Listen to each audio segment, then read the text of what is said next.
حضرت شیخ عبدالقادر جیلانی رحمت اللہ علیہ حالاتو کی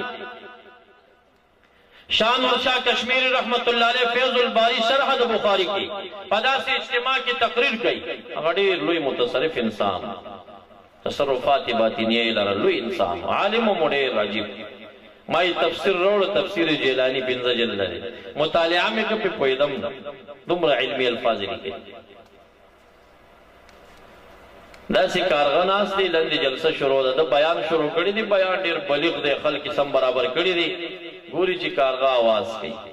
دی خلکو کارغه ته وکتل غصه و تراله قطع الله عنقك يا غراب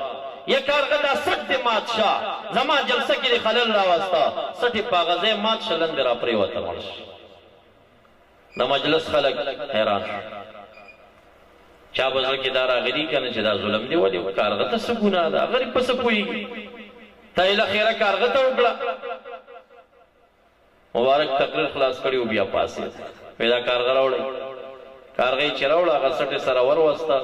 دعا یې وکړه الله تعالی ته دعا وکړه کارغه ژوندې شواله ته واپس لاړ هغه ځای ما خو حواله درکړه د حضرت شاه انور شاه کشمیری فیض الباری کی واقعہ راخسته چې د سره حواله در نکړم خو چا درته بیان کنه